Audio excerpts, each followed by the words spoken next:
192 number سعد بن منظر انصاری حافظ کل تو سی نہیں پڑھیا. نہیں کل میں ہی پڑھا جی. اچھا وہ کلوکا کو نہیں جی. اچھا. سعد بن منظر انصاری حافظ کلام مجید بعہد نبوی روزانہ ختم کیا کرتے تھے. اچھا جی. حکم ہوا 3 دن میں ختم کیا کرو. اچھا جی. 293 نمبر سعد بن ابی وقاص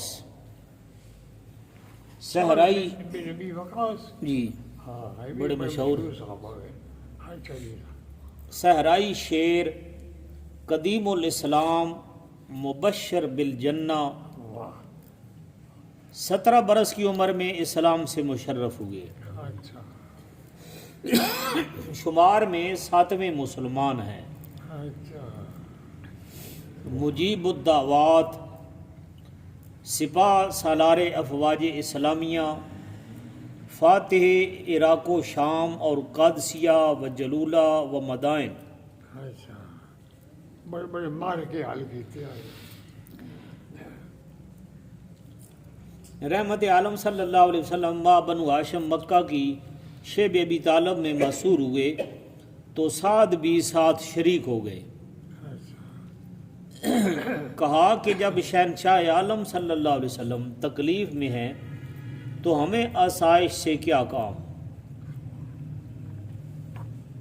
دیکھو جی میں آگے تم دسا سارے کوئی 2000 نہیں لگتے. 3 سال شو ابھی طالب پہاڑی ہے. پہاڑی کی گھاٹی ہے. یہ اتر پاس ابو سفیان ہونا پارے کھڑوائے ہے. کوئی پانی نہیں پہ اندر وہدا, کوئی خوراک نہیں پہ اندر وہدی. 3 سال یہ بندہ جی تصور تو باہر ہے. احد میں سپر رسول کریم صلی اللہ علیہ وسلم تھے اور تیر اندازی کی خدمت پر مامور تھے. جب قریش ہر طرف سے سمٹ سمٹا کر قدسی ذات پر حملہ آور ہوئے اور پتھر و تیر برسانے لگے تو ایک طرف طلحہ بن عبید کرشی ڈھال لیے سامنے کھڑے ہو گئے, جو تیروں اور پتھروں کی بچھاڑ کچھ ڈھال پر اور کچھ اپنے جسم پر سہار لیتے اور جسم مبارک علیہ السلام تک نہیں جانے دیتے تھے. دوسری طرف سعد قادر تیر انداز اپنے پیک اجل تیروں سے دشمن کو روکے ہوئے تھے. رحمت عالم صلی اللہ علیہ وسلم گرے ہوئے تیر اٹھا کر سعد کو دیتے اور تلطفاً فرماتے, ارم یا سعد فدا کا امی. ارم یا سعد فدا کا امی. مار میری ماں سے فدا ہو جائے مار رن یہ بن مرندی پہ نہیں مار رن. ایک مطلب یہ ہے یہ حضرت سعد حکم ہوتا. سعد تیر پھینکو میری ماں تجھ پر قربان ہو. قریشی تیر اندازوں میں ایک ایسا قادر تیر انداز تھا جس کا تیر کبھی خطا نہیں گرتا تھا. یعنی وہ مخالف فوج بھی. قریش نے اس کو سامنے کیا. ارشاد ہوا, سعد یہ مالک بن زبیر قادر تیر انداز ہے. ابھی مالک کا تیر کمان سے نکلا نہیں تھا کہ سعد کا تیر اس کی آنکھ سے گزر کر سر چیرتا ہوا پار نکل گیا. اچھا جی ہاں کانا ہو گیا. مالک بن زبیر. حضور صلی اللہ علیہ وسلم خوش ہوئے اور فرمایا کہ اللہم استجب لسعد اذا دعاک.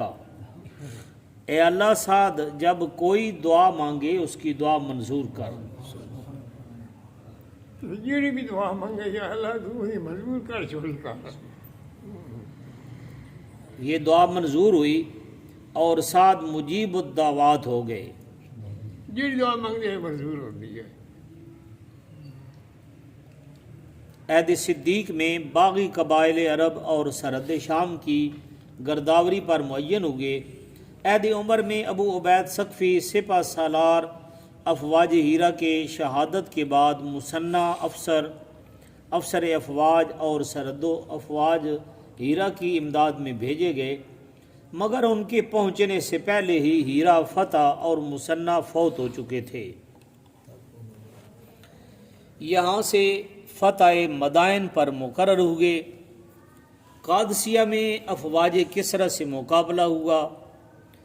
قادسیہ کے 3 میدان عرب و عجم کے جنگی کارناموں میں ایک عظیم الشان زرعی یادگاریں ہیں، جہاں سعد کی ایک انگلی کے اشارہ پر ہزاروں تلواریں جھک پڑتی تھیں اور ایک آواز پر ہزاروں نیزے سیدھے ہو جاتے تھے۔ دیکھیے محاربات قادسیہ۔ قادسیہ سے بابل و وکوسی وغیرہ عراقی قلعوں کو فتح کرتے ہوئے مدائن یعنی دارالسلطنت عراق تختگاہ کسرا نوشیروان پر حملہ ہوئے۔ حصار مدائن کی ایک اینٹ اور نہر مدائن کی خونناب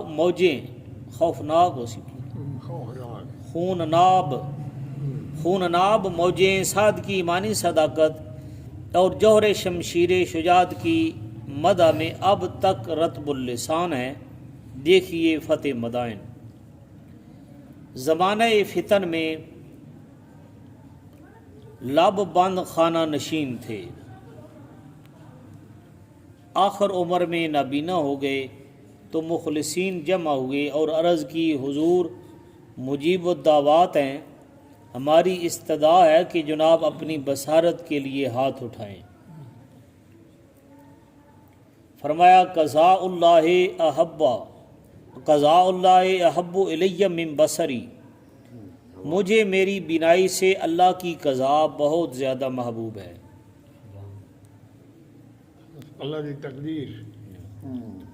صاحب الروایت صحیحین میں 38 حدیثیں، مدینہ منورہ سے 9 میل باہر قصر عقیق میں 55 یا 58 ہجری میں فوت ہوئے۔ جنازہ مسجد نبوی میں لایا گیا۔ مروان والی مدینہ نے جنازہ کی نماز پڑھائی۔ 88 سال عمر، بروایت 70 سال سے کچھ زائد۔